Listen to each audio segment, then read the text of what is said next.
من قام رمضان ایمانا و احتسابا غفر له ما تقدم من ذنبه. آپ صلی اللہ علیہ وسلم نے کہا کہ جب بندہ مومن ایمان کی حالت میں احتساب کے ساتھ یعنی اجر و ثواب کی امید لیے ہوئے رمضان المبارک میں قیام اللیل کا اہتمام کرتا ہے، تراویح کا اہتمام کرتا ہے، تہجد کا اہتمام کرتا ہے، غفر له ما تقدم من ذنبه، اللہ رب العالمین اس کے گزشتہ گناہوں کو معاف کر دیتا ہے. سبحان اللہ.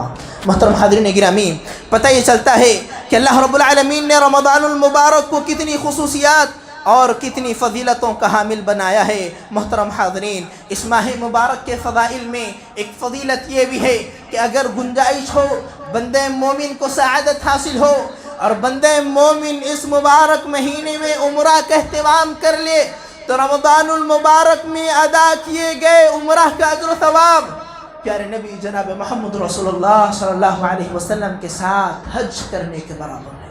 سبحان اللہ، سبحان اللہ. حضرت عبداللہ بن عباس رضی اللہ عنہ فرماتے ہیں لما رجع النبی صلی اللہ علیہ وسلم من حجته فقال، اللہ کے نبی صلی اللہ علیہ وسلم جب حجۃ الوداع سے اپنے حج سے آپ صلی اللہ علیہ وسلم واپس لوٹے فقال لأم سنان الانصاریہ رضی اللہ عنہ، تو آپ صلی اللہ علیہ وسلم نے ام سنان الانصاریہ رضی اللہ عنہ سے دریافت فرمایا، کہا ما منعک من الحج، اے ام سنان تمہیں حج سے کس چیز نے روکے رکھا، تم نے ہمارے ساتھ حج کا اہتمام کیوں نہیں کیا؟ ام سنان رضی اللہ عنہ نے جواب دیا اور کہا اللہ کے نبی صلی اللہ علیہ وسلم میرے شوہر کے پاس صرف 2 اونٹ موجود ہیں، 2 اونٹ میرے شوہر کے پاس موجود ہیں، ایک اونٹ پر وہ اپنے بچوں کے ساتھ حج پر روانہ ہو گئے ہیں اور ایک اونٹ ہمارے لیے چھوڑ دیا ہے جو ہماری کھیتیوں کو سیراب کرتا ہے، ہمارے باغات میں پانی پہنچانے کا کام کرتا ہے، اسی لیے میں حج پر نہیں آ سکی. چنانچہ پیارے نبی صلی اللہ علیہ وسلم نے انہیں ترغیب دلاتے ہوئے فرمایا فَإِنَّ عُمْرَةً فِي رَمَضَانَ تقضی حجتاً وفی روایت او حجتاً معیا. آپ صلی اللہ علیہ وسلم نے کہا کوئی بات نہیں، تم ہمارے ساتھ حج پر نہیں آ سکی، کوئی مسئلہ نہیں ہے، کم از کم رمضان المبارک کے مہینے میں ایک عمرے کا اہتمام کر لینا، کیونکہ رمضان کے مہینے میں ادا کیا ہوا عمرہ میرے ساتھ حج کرنے کے برابر فضیلت رکھتا ہے. محترم حاضرین گرامی، لہذا ضرورت اس بات کی ہے کہ ہمارا آپ رمضان المبارک کی ان فضیلتوں اور خصوصیتوں کو سمجھنے کی کوشش کریں. ان الحمد للہ نحمده ونستعینه ونستغفره ونؤمن به ونتوکل علیہ ونعوذ باللہ من شرور انفسنا ومن سيئات أعمالنا من يهده الله فلا مضل له ومن يضلل فلا هادي له وأشهد أن لا إله إلا الله وحده لا شريك له وأشهد أن محمدا عبده ورسوله. يا أيها الذين آمنوا اتقوا الله حق تقاته ولا تموتن إلا وأنتم مسلمون. يا أيها الناس اتقوا ربكم الذي خلقكم من نفس واحدة وخلق منها زوجها وبث منهما رجالا كثيرا ونساء واتقوا الله الذي تساءلون به والأرحام إن الله كان عليكم رقيبا. يا أيها الذين آمنوا اتقوا الله وقولوا قولا سديدا يصلح لكم أعمالكم ويغفر لكم ذنوبكم ومن يطع الله ورسوله فقد فاز فوزا عظيما. أما بعد فإن خير الحديث كتاب الله وخير الهدى هدى محمد صلى الله عليه وسلم وشر الأمور محدثاتها وكل محدثة بدعة وكل بدعة ضلالة وكل ضلالة في النار. فأعوذ بالله السميع العليم من الشيطان الرجيم من همزه ونفخه ونفسه. بسم الله الرحمن الرحيم. يا أيها الذين آمنوا اتقوا الله وقولوا قولا سديدا. وقال الله جل وعلا في مقام آخر: يا أيها الذين آمنوا كتب عليكم الصيام كما كتب على الذين من قبلكم لعلكم تتقون. وقال الله جل وعلا: شهر رمضان الذي أنزل فيه القرآن هدى للناس وبينات من الهدى والفرقان. وجاء في الحديث القدسي قال الله جل وعلا: إلا الصوم فإنه لي وأنا أجزي به. تمام قسم کی حمد و ثنا، بڑائی و کبریائی، عظمت و جلالت، شان و شوکت، بادشاہی، شہنشاہی صرف اور صرف اسی اللہ وحدہ لا شریک کے لائق و سزاوار ہے، جو میرا اور آپ کا تنہا خالق و مالک اور پالنہار ہے. سبحان اللہ و بحمدہ، سبحان اللہ العظیم. بعدہ درود و سلام کا نزول تمام انبیاء اکرام پر، خصوصاً میرے اور آپ کے پیارے نبی امام الانبیاء سید الکونین جناب آقا محمد رسول اللہ صلی اللہ علیہ وسلم کی ذات گرامی پر. اللہم صلی علی محمد وعلی آل محمد کما صلیت علی ابراہیم وعلی آل ابراہیم انک حمید مجید. اللہم بارک علی محمد وعلی آل محمد کما بارکت علی ابراہیم وعلی آل ابراہیم انک حمید مجید. نوجوانان ملت، بزرگان دین، عزیز بچوں اور پردہ نشین خواتین اسلام، یقیناً ماہ رمضان المبارک یہ بندوں پر اللہ رب العالمین کا عظیم فیضان ہے، یہ نیکیوں کا موسم بہار ہے. لہذا اس موقع کو غنیمت جانیں. جس طرح ہم نے اپنی زندگی میں کئی رمضان گزار دیے، گنوا دیے، ضائع اور برباد کر دیے، اس طرح ہم اس رمضان کو بھی برباد نہ کریں. ہماری زندگی کے 20، 25، 30 رمضان گزر چکے ہیں، لیکن ہم نے رمضان سے ویسے فائدہ نہیں اٹھایا جس طرح فائدہ اٹھانا چاہیے. لہذا رب العالمین کا فیضان عظیم ہے کہ اس نے مجھ کو اور آپ کو دوبارہ یہ عظیم موقع عطا کیا ہے. اس موقع کو غنیمت جانیں. بنا بری آج ہماری گفتگو ماہ رمضان المبارک کی خصوصیات اور اس کی عبادات پر مشتمل ہوگی. حاضرین گرامی، اگر بات کی جائے رمضان المبارک کی خصوصیات کی، ماہ رمضان المبارک کے فضائل کی اگر بات کی جائے، تو اس کی فضائل میں، خصوصیات میں ایک خصوصیت یہ ہے کہ اللہ رب العالمین نے اس مبارک مہینے کو ماہ سیام بنایا ہے. اللہ رب العالمین نے روزے جیسی عظیم عبادت اس مبارک مہینے میں فرض کی ہے. اللہ رب العالمین نے ارشاد فرمایا: یا ایھا الذین آمنوا کتب علیکم الصیام کما کتب علی الذین من قبلکم لعلکم تتقون. کہا کہ اے وہ لوگوں جو ایمان لے آئے ہو، یاد رکھو اللہ رب العالمین نے تم پر رمضان کے روزے فرض کیے ہیں، جس طرح پہلے لوگوں پر بھی روزے فرض کیے گئے تھے. لعلکم تتقون، تاکہ تمہارے دلوں میں تقوی آ جائے. حاضرین گرامی، بتانے کا مقصد یہ ہے کہ وہ روزے جیسی عظیم عبادت جسے لوگ کہتے ہیں جامع العبادات، یعنی ایک ہی عبادت میں کئی عبادتیں جمع ہو جاتی ہیں. اگر انسان صرف روزے کا اہتمام کر لے تو وہ کئی عبادتوں کا اہتمام کرنے لگ جاتا ہے. یہ عظیم عبادت اللہ رب العالمین نے رمضان کے مبارک مہینے میں نازل فرمائی ہے، اس کا حکم دیا ہے. یہ وہ روزہ ہے جس کے بارے میں پیارے نبی صلی اللہ علیہ وسلم فرماتے ہیں کہ اللہ رب العالمین نے فرمایا: کل عمل ابن آدم فَلَهُ حَسَنَةُ بِعَشْرِ أَمْثَالِهَا إِلَى 700 ضِعْفٍ إِلَى مَا شَاءَ اللَّهُ. کہ عمل بنی آدم کا ہر عمل اللہ رب العالمین اس کا اجر و ثواب 10 گنا سے بڑھا کر 700 گنا تک لکھ دیتا ہے. 10 گنا سے بڑھا کر 700 گنا تک انسان کا اجر و ثواب لکھا جاتا ہے ایک ایک نیکی پر. اور آگے کہا اِلی ما شاء اللہ، اور جس کا چاہے اللہ رب العالمین اس سے بھی بڑھ کر اجر و ثواب لکھ دے.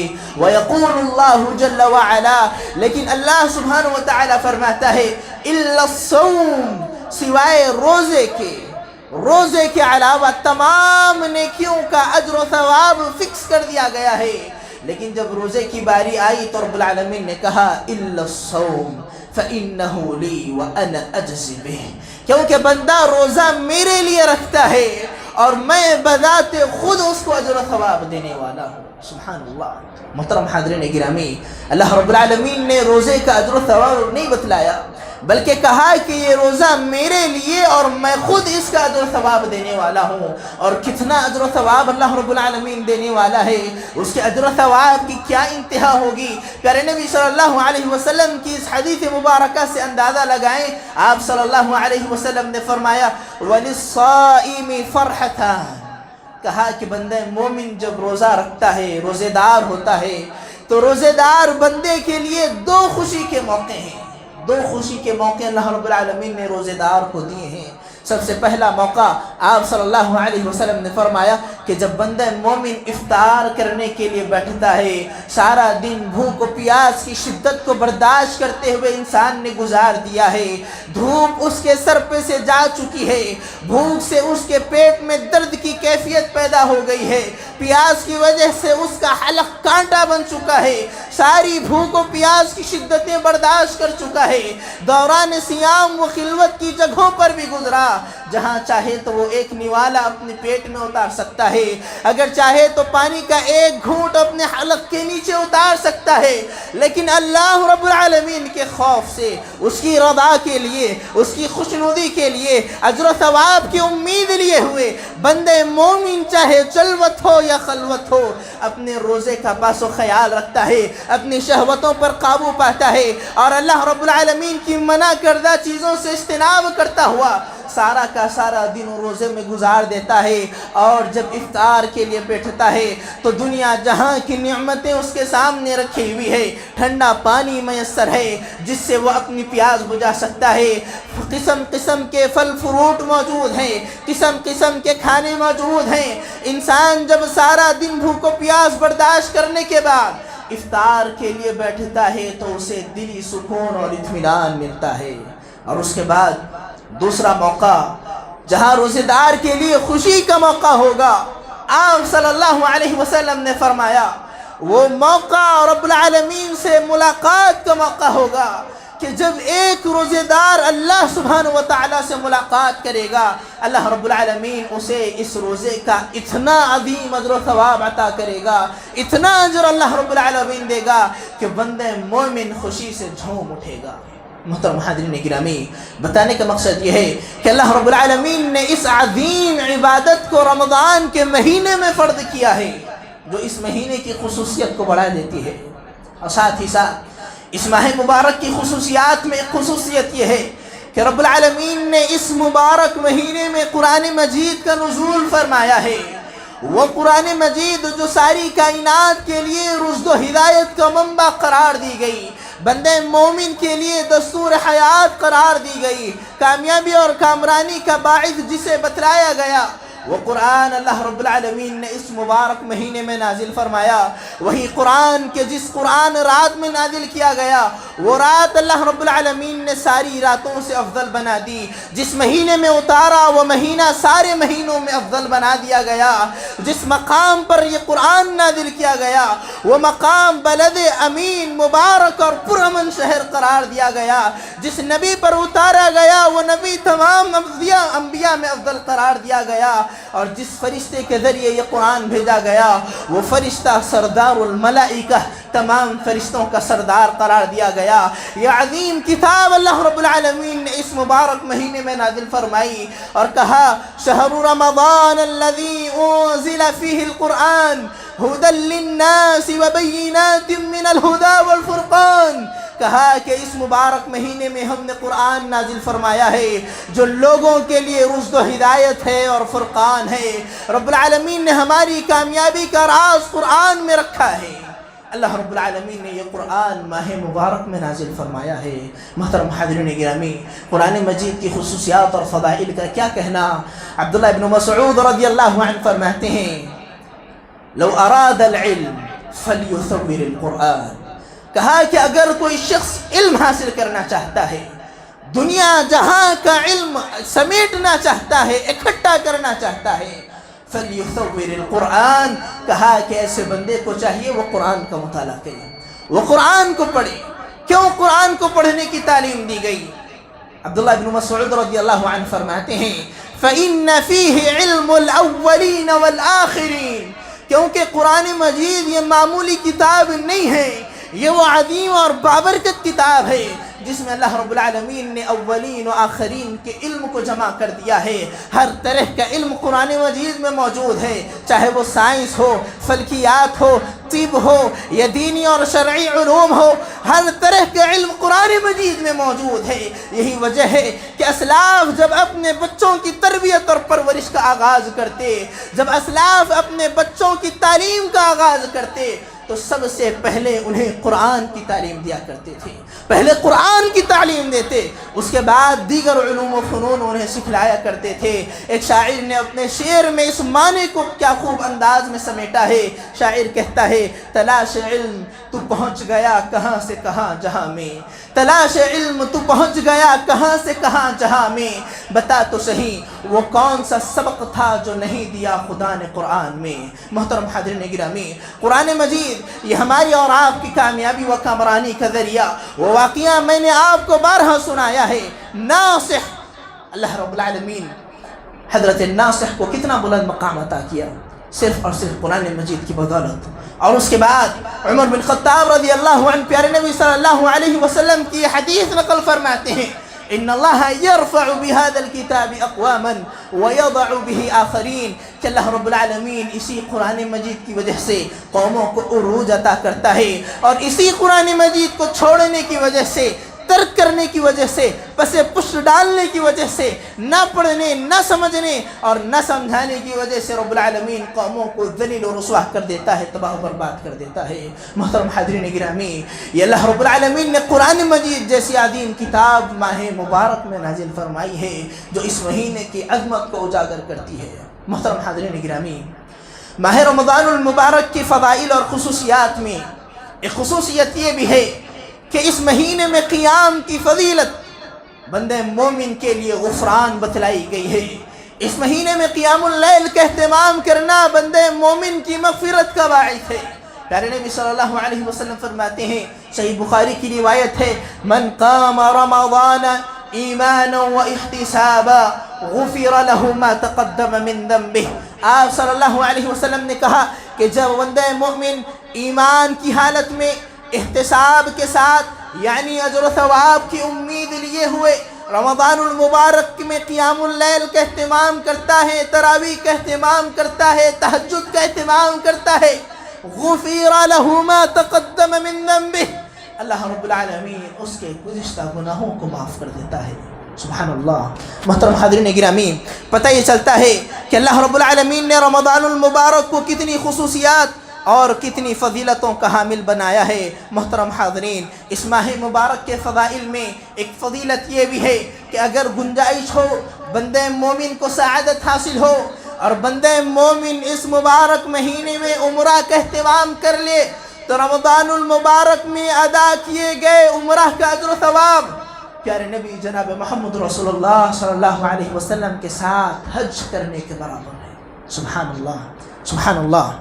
حضرت عبداللہ بن عباس رضی اللہ عنہ فرماتے ہیں، لما رجع النبی صلی اللہ علیہ وسلم من حجته فقال، اللہ کے نبی صلی اللہ علیہ وسلم جب حجۃ الوداع سے اپنے حج سے آپ صلی اللہ علیہ وسلم واپس لوٹے، فقال لأم سنان الانصاریہ رضی اللہ عنہ، تو آپ صلی اللہ علیہ وسلم نے ام سنان الانصاریہ رضی اللہ عنہ سے دریافت فرمایا، کہا ما منعک من الحج، اے ام سنان تمہیں حج سے کس چیز نے روکے رکھا، تم نے ہمارے ساتھ حج کا اہتمام کیوں نہیں کیا؟ ام سنان رضی اللہ عنہ نے جواب دیا اور کہا، اللہ کے نبی صلی اللہ علیہ وسلم میرے شوہر کے پاس صرف 2 اونٹ موجود ہیں، 2 اونٹ میرے شوہر کے پاس موجود ہیں، ایک اونٹ پر وہ اپنے بچوں کے ساتھ حج پر روانہ ہو گئے ہیں اور ایک اونٹ ہمارے لیے چھوڑ دیا ہے جو ہماری کھیتیوں کو سیراب کرتا ہے، ہمارے باغات میں پانی پہنچانے کا کام کرتا ہے، اسی لیے میں حج پر نہیں آ سکی۔ چنانچہ پیارے نبی صلی اللہ علیہ وسلم نے انہیں ترغیب دلاتے ہوئے فرمایا، فَإِنَّ عُمْرَةً فِي رَمَضَانَ تَقْضِي حَجَّةً وَفِي رِوَایَةٍ أَوْ حَجَّةً مَعِيَا۔ آپ صلی اللہ علیہ وسلم نے کہا، کوئی بات نہیں، تم ہمارے ساتھ حج پر نہیں آ سکی، کوئی مسئلہ نہیں ہے، کم از کم رمضان المبارک کے مہینے میں ایک عمرے کا اہتمام کر لینا، کیونکہ رمضان کے مہینے میں ادا کیا ہوا عمرہ میرے ساتھ حج کرنے کے برابر فضیلت رکھتا ہے۔ محترم حاضرین گرامی، لہذا ضرورت اس بات کی ہے کہ ہمارا آپ رمضان المبارک کی ان فضیلتوں اور خصوصیتوں کو سمجھنے کی کوشش کریں۔ محترم حاضرین گرامی، اس مبارک مہینے کی خصوصیات میں ایک خصوصیت یہ بھی ہے کہ رب العالمین نے اسی مہینے میں وہ رات رکھی ہے جسے خیر من الف شہر کہا گیا ہے، جس کی فضیلت پر ایک مکمل سورت نازل کی گئی ہے۔ ہزار مہینوں سے بہتر اور افضل رات لیلۃ القدر اللہ رب العالمین نے اسی مبارک مہینے میں رکھی ہے۔ محترم حاضرین گرامی، اللہ کے نبی صلی اللہ علیہ وسلم فرماتے ہیں من حرم خیرہا فقد حرم، کہ جو شخص، جو بندہ مومن لیلۃ القدر کی خیر و بھلائی سے محروم رہے، حقیقی معنوں میں وہی انسان بد نصیب اور محروم ہے۔ محترم حاضرین گرامی، اس مبارک مہینے کی خصوصیات میں ایک خصوصیت یہ ہے کہ رب العالمین نے اس مبارک مہینے کے آخری عشرے کو بے انتہا فضیلتوں کا حامل بنایا ہے۔ علامہ ابن تیمیہ رحمہ اللہ سے سوال کیا گیا کہ ذرا بتائیں کہ ذی الحجہ کے ابتدائی 10 دن افضل ہیں یا رمضان المبارک کے آخری 10 دن بہتر ہیں؟ علامہ ابن تیمیہ رحمہ اللہ نے جواب دیتے ہوئے فرمایا کہ اگر دنوں کا اعتبار کیا جائے، دنوں میں سارے مہینے کے سب سے افضل دن ذی الحجہ کے ابتدائی 10 دن ہیں، لیکن اگر رات کا اعتبار کیا جائے تو رمضان المبارک کے آخری عشرے کی جو راتیں ہیں وہ دنیا جہاں کی ساری راتوں میں افضل ہے، اور انہی راتوں میں رب العالمین نے لیلۃ القدر کو پنہا رکھا ہے، اور انہی کی راتوں میں لیلۃ القدر کی تلاش کا حکم دیا ہے۔ محترم حاضرین گرامی، ابو عثمان النہدی رحمہ اللہ فرماتے ہیں کہ اسلاف 3 عشروں کا بڑا اہتمام کرتے تھے۔ 3 دہائیاں ایسی تھیں کہ جن کا اسلاف نہایت ہی پرتپاک استقبال کرتے اور ان کا بڑا اہتمام کرتے تھے، نیکیوں کا اہتمام کرتے تھے۔ وہ کون سے 3 عشرے تھے؟ کہا ہے کہ سب سے پہلے رمضان کا آخری عشرہ تھا جس کو اسلاف غنیمت جانتے تھے، اور دوسرا ذی الحجہ کا پہلا عشرہ، اور تیسرا محرم الحرام کا پہلا عشرہ۔ یہ 3 عشرے تھے جن کا اسلاف بہت ہی زیادہ اہتمام کیا کرتے تھے۔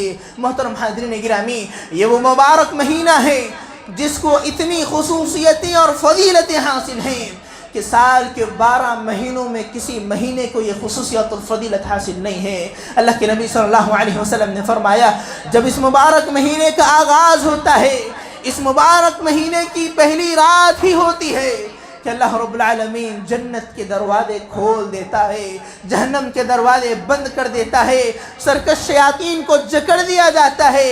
اللہ رب العالمین جنت کے دروازے اپنے مومن بندوں کے لیے کھول دیتا ہے کہ جو چاہے اپنے آپ کو جنت میں داخل کروا لے، اور جہنم کے دروازوں کو بند کر دیا جاتا ہے کہ اے مومنو، یہ مبارک مہینہ ہے، اپنے آپ کو جہنم سے آزاد کروا لو۔ محترم حاضرین گرامی، اس مبارک مہینے کی فضیلت میں ایک فضیلت یہ بھی شامل ہے کہ اللہ رب العالمین اس مبارک مہینے کی ہر ایک شام افطار کے وقت اپنے بندوں کو آتش جہنم سے آزادی عطا کرتا ہے۔ اللہ رب العالمین سے دعا ہے اللہ سبحانہ وتعالی ہمیں بھی ان نیک بندوں میں، خوش نصیب بندوں میں شامل فرمائے جنہیں اللہ رب العالمین جہنم سے آزادی عطا کرتا ہے۔ اللہ کے نبی صلی اللہ علیہ وسلم فرماتے ہیں اللہ کے نبی صلی اللہ علیہ وسلم نے فرمایا کہ ہر رمضان المبارک افطار کے وقت اللہ رب العالمین اپنے بندوں کو آتش جہنم سے آزاد کرتا ہے۔ وَذَلِكَ فِي كُلِّ لَيْلَةٍ، صرف 1 یا 2 دن کی بات نہیں ہے، بلکہ مہینے کے سارے ایام یہ روٹین چلتا رہتا ہے۔ جب کبھی رمضان میں افطار کا وقت آتا ہے، رب العالمین اپنے بندوں کو جہنم سے آزادی کا پروانہ عطا کرتا ہے۔ محترم حاضرین گرامی، یہ وہ مبارک مہینہ ہے جس میں فرشتے اللہ رب العالمین کی جانب سے یہ ندائیں اور صدائیں لگانے کے لیے مقرر ہیں، یا باغی الخیر اقبل ویا باغی الشر اقصر، کہ اے بھلائی کے متلاشی، اے خیر کے تلاشی، اے نیکی کے متلاشی انسان، یہ نیکیوں کا موسم بہار ہے۔ یا باغی الخیر اقبل، اگر نیکی چاہتے ہو آگے بڑھو، اپنے دامن میں نیکیاں بھر لو۔ وَيَا بَاغِيَ الشَّرِّ اقصر، اے برائی کے متلاشی، اے برائی چاہنے والے، اے برائی کا ارتکاب کرنے والے، اے عاصی اور گنہگار انسان، ذرا تو اللہ کا خوف کھا لے، اللہ رب العالمین کا ذرا ڈر خوف اپنے دل میں پیدا کر لے۔ اللہ رب العالمین نے یہ مبارک مہینہ عطا کیا ہے، یا باغی الشر اقصر، اے برائی کے متلاشی انسان یہیں پر رک جا۔ محترم حاضرین گرامی، اللہ رب العالمین نے یہ مبارک مہینہ مجھ کو اور آپ کو عطا کیا ہے، لہذا ضرورت اس بات کی ہے کہ ہم اور آپ اس مہینے کو غنیمت جانیں اور جتنی ہو سکے عبادات انجام دینے کی کوشش کریں۔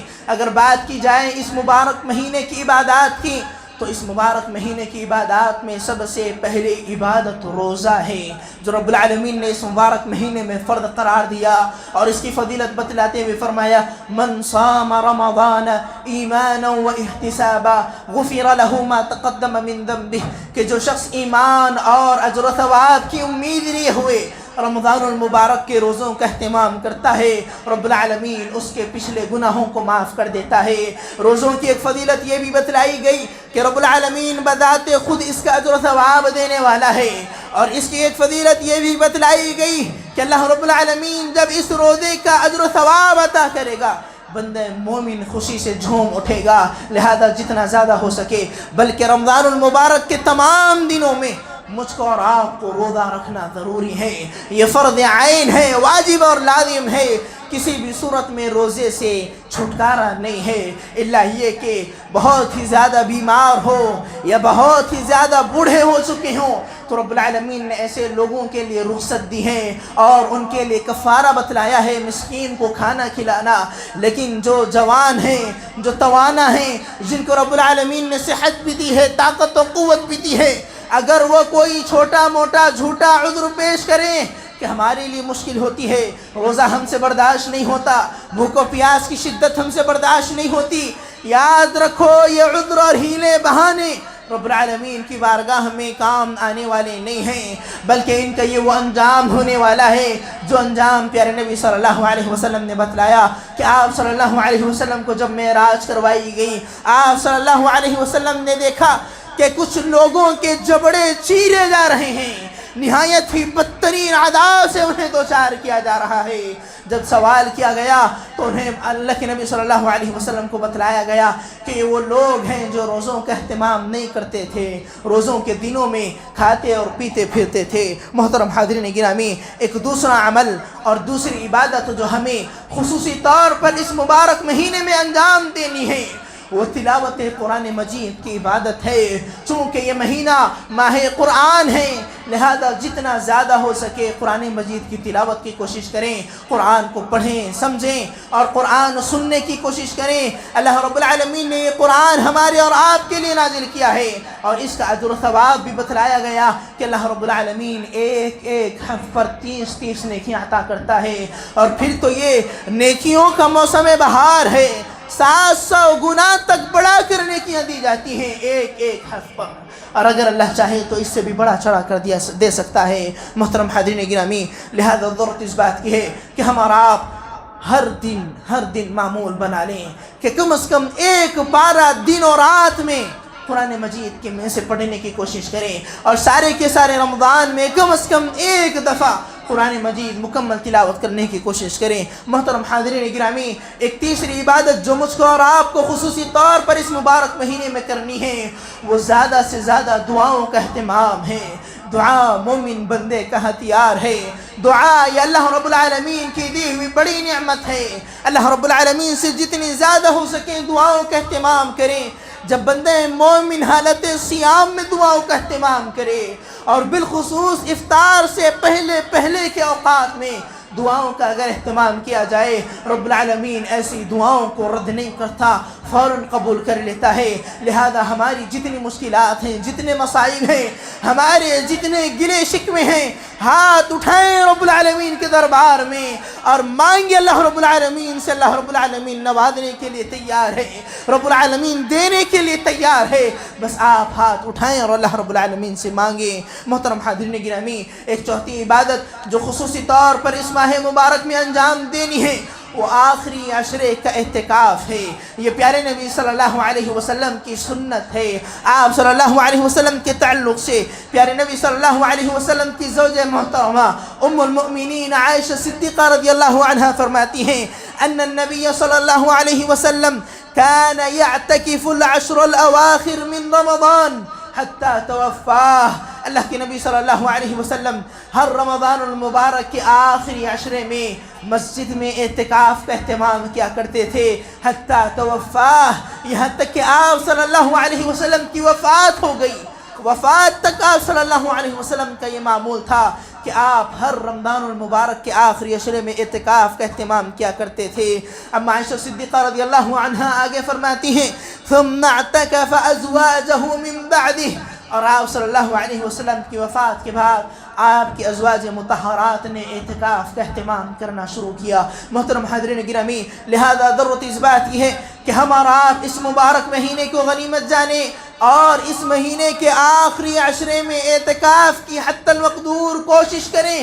اللہ رب العالمین کے لیے، اس کی رضا کے لیے 10 دن اپنے آپ کو اللہ کی رضا کے لیے وقف کر دیں، اور اگر ممکن ہو تو خواتین بھی اعتکاف کا اہتمام کریں، لیکن اس وقت جب کہ مسجد میں اس کا انتظام کیا جائے اور ساری کی ساری سہولتیں دستیاب ہوں۔ محترم حاضرین گرامی، ساتھ ہی ساتھ اگر بندہ مومن کے لیے گنجائش ہو، اگر بندہ مومن کو اللہ رب العالمین نے نوازا ہے، استطاعت سے اللہ رب العالمین نے بندہ مومن کو مالا مال فرمایا ہے، تو حتی المقدور ہماری کوشش ہونی چاہیے کہ ہم اس مبارک مہینے میں ایک عمرے کا اہتمام کریں، کیونکہ جیسا کہ بتلایا گیا اس مبارک مہینے میں ادا کیا گیا عمرے کا اجر و ثواب اللہ رب العالمین نے پیارے نبی صلی اللہ علیہ وسلم کے ساتھ حج کرنے کے برابر دینے کا وعدہ کیا ہے۔ محترم حاضرین گرامی، ساتھ ہی ساتھ آخری عشرے کی طاق راتوں میں لیلۃ القدر کی تلاش کرنی ہے۔ اس مہینے کی آخری عشرے میں طاق راتوں میں مجھ کو اور آپ کو لیلۃ القدر کی تلاش کرنی ہے، کیونکہ وہ یہ رات ہے کہ جو 1000 مہینوں سے افضل ہے۔ وہ رات ہے جس میں رب العالمین سال بھر کی تقدیریں لکھتا ہے، لہذا اس رات کو پانے کی اور اس میں عبادتیں کرنے کی کوشش کرنی چاہیے۔ پیارے نبی صلی اللہ علیہ وسلم کا، صحابہ کرام کا اور خلفائے راشدین کا یہ معمول رہا ہے کہ وہ رمضان المبارک کے آخری عشرے میں طاق راتوں میں لیلۃ القدر کی تلاش کیا کرتے تھے۔ محترم حاضرین گرامی، ایک 7واں عمل جو مجھ کو اور آپ کو اس مہینے میں انجام دینا ہے وہ یہ کہ ہم اور آپ جود و سخا کی مثال بن جائیں۔ جتنا زیادہ ہو سکے فیاضی سے کام لینے کی کوشش کریں، غریبوں کا خیال کریں، محتاجوں کا خیال کریں، جتنا زیادہ ہو سکے ایک دوسرے پر خرچ کرنے کی کوشش کریں۔ پیارے نبی صلی اللہ علیہ وسلم کے تعلق سے آتا ہے کہ آپ صلی اللہ علیہ وسلم رمضان المبارک میں اللہ کے نبی صلی اللہ علیہ وسلم رمضان کے اس مبارک مہینے میں سخت تیز و تند آندھی کے مانند جود و سخا کیا کرتے تھے، لوگوں پر خرچ کرتے اور نیکی کے کاموں میں آگے بڑھا کرتے تھے۔ لہذا آپ صلی اللہ علیہ وسلم ہمارے اور آپ کے لیے مثال ہیں۔ صحابہ کرام کہتے ہیں کہ آپ صلی اللہ علیہ وسلم ساری کائنات میں سب سے زیادہ سخی اور فیاض انسان ہیں، لیکن جب رمضان کا مبارک مہینہ آتا آپ کی جود و سخا نہایت ہی تیز ہو جایا کرتی تھی۔ محترم حاضرین گرامی، ساتھ ہی ساتھ ہم اور آپ سحری کا اہتمام کریں، بغیر سحری کے روزے نہ رکھیں۔ پیارے نبی صلی اللہ علیہ وسلم نے سحری کی طرف ترغیب دلاتے ہوئے کہا تسحروا فإن فی السحور برکہ، کہا کہ لوگوں سحری کرو، اللہ رب العالمین نے سحری میں برکت رکھی ہے، اور جب ہم اور آپ سحری کریں تو سحری میں تاخیر کرنی چاہیے، آخری وقت میں سحری کرنی چاہیے، اور جب افطار کا وقت ہو، جیسے ہی افطار کا وقت داخل ہو جائے فوراً افطار کر لینا چاہیے۔ یہ پیارے نبی صلی اللہ علیہ وسلم کا اور صحابہ کرام کا طرز عمل رہا ہے۔ محترم حاضرین گرامی، جہاں ہم اور آپ اس مبارک مہینے میں حتی المقدور نیک اعمال کی سعی کرتے ہیں، نیک اعمال کی کوشش کرتے ہیں، وہیں پر ہماری توجہ نیک اعمال کی حفاظت اور قبولیت پر بھی ہونی چاہیے۔ کہیں ایسا نہ ہو کہ گھڑے بھر شہد میں مکھی ڈال دیں، یا گھڑے بھر پانی پر آپ پتھر ماریں اور اپنی نیکیاں دائیں اور برباد کر لیں۔ لہذا جہاں ہم نیک اعمال کا اہتمام کرتے ہیں وہیں پر ان نیک اعمال کی حفاظت کی کوشش کریں، اپنی زبان کا صحیح استعمال کریں، اپنی زبان و ہاتھ سے اپنے مومن بھائی کو، مسلمان کو تکلیف نہ پہنچائیں، اپنے پڑوسیوں کو تکلیف نہ دیں، چاہے مومن ہو یا غیر مومن ہو، مسلمان ہو یا غیر مسلم ہو۔ کسی کو خصوصی طور پر رمضان میں تکلیف نہ دیں، اپنے کسی بھی حرکت سے، اپنے کسی بھی عمل سے، اپنے کسی بھی قول و فعل سے ہرگز کسی کو تکلیف نہیں پہنچنی چاہیے، اور ساتھ ہی ساتھ اپنے اعمال کی قبولیت کے لیے اللہ رب العالمین کے آگے ہاتھ پھیلا کر دعائیں کریں۔ اللہ رب العالمین ہماری ٹوٹی پھوٹی عبادتوں کو قبول فرمائے۔ محترم حاضرین گرامی، ساتھ ہی ساتھ یہ مبارک مہینہ اللہ رب العالمین نے جیسے بتلایا کہ یہ ماہ صیام ہے، اور روزوں کی فرضیت کا اللہ رب العالمین نے تذکرہ کرتے ہوئے اس کا مقصد بتلایا اور کہا لعلکم تتقون، ان روزوں کا مقصد یہ ہے کہ تمہارے دلوں میں تقوی آ جائے۔ جس طرح تم اللہ رب العالمین کے کہنے پر اپنی خواہشات کو جائز طریقے سے پورا کرنے سے بھی رک جاتے ہو، جس طرح تم اللہ رب العالمین کے ایک حکم پر حلال پانی پینے سے اپنے آپ کو روکتے ہو، حلال غذائیں کھانے سے اپنے آپ کو بچاتے ہو، جس طرح کسی سے جھگڑا ہو جائے تو کہتے ہو کہ بھائی میں روزے سے ہوں، میں گالی گلوج نہیں کروں گا، میں جھگڑا نہیں کروں گا، میں روزے سے ہوں، جس طرح تم حالت صیام میں اللہ رب العالمین کے احکام پر پورے اترتے ہو، بالکل اسی طرح یہ رمضان کا مبارک مہینہ آپ کو ٹریننگ دیتا ہے، آپ کی تربیت کرتا ہے کہ آپ اپنے سال کے 12 مہینے اور مہینے کے 30 دن بالکل اسی انداز پر گزاریں۔ اللہ رب العالمین کا تقوی اپنے دلوں میں پیدا کریں، اللہ رب العالمین کا خوف اپنے دلوں میں پیدا کریں، اس بات کا احساس پیدا کریں کہ گرچہ کوئی دیکھے نہ دیکھے رب العالمین دیکھ رہا ہے۔ اللہ رب العالمین کی نظروں سے ہمارا اوجھل نہیں ہے، وہ رب العالمین کی طاقت و قوت اتنی شدید ہے کہ اللہ رب العالمین اندھیری رات میں کالے پہاڑ پر چلنے والی کالی چونٹی کو بھی دیکھتا ہے اور اس کے چلنے کی آہٹ کو بھی سنتا ہے۔ تو کیا رب العالمین ہماری کرتوتوں سے ناواقف ہے؟ کہ اللہ رب العالمین ہماری بدعمالیوں سے غافل ہے؟ کہ اللہ رب العالمین کو ہمارے گناہوں کا علم نہیں ہے؟ یقیناً اللہ رب العالمین جانتا ہے، رب العالمین کو ہمارے پل پل کی خبر ہے۔ واللہ علیم بذات الصدور، رب العالمین کی ذات تو وہ ذات ہے کہ جو دلوں کے بھید کو بھی جانتا ہے، لہذا اللہ رب العالمین کا ڈر و خوف اپنے دلوں میں پیدا کریں، اس مبارک مہینے کو غنیمت جانیں، علم حاصل کرنے کی کوشش کریں، علماء کی طرف رجوع کریں، مسائل کے بارے میں آپ سوال کریں، وَاسْأَلُوا أَهْلَ الذِّكْرِ إِن كُنتُمْ لَا تَعْلَمُونَ۔ رب العالمین کا فرمان ہے کہ جب تمہیں کسی چیز کا علم نہ ہو، جب تمہیں کوئی بات نہ ہو، اہل ذکر سے، اہل علم سے سوال کر لو، دریافت کر لو، معلوم کر لو۔